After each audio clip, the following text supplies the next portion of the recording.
વરસાદી પાણીનો સંગ્રહ તળાવોમાં થાય છે. એ તળાવ આ સંગ્રહ કરવા માટે જે વોકરા જાય છે, જે પાણીની કેનાલો જાય છે બારેમાસ, એ તળાવમાં જાય છે તો આ જમીન પરથી જ જાય છે. બરાબર છે.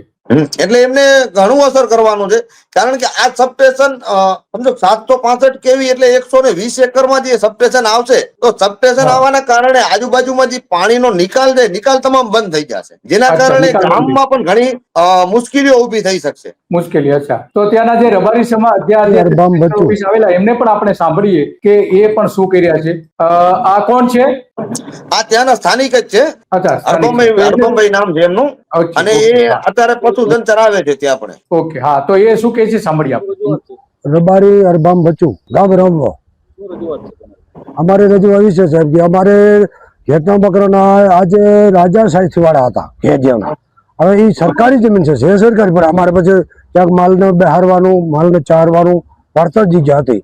તો એ પડતર જગ્યામાં તો હવે આજે જો ને આ ગેટકા કંપનીને બધું આપી દે ને, તો પછી અમારે તો સત્તા વગેરે માલ તો વેચવાનો પડે ને, ક્યાં જવાનું?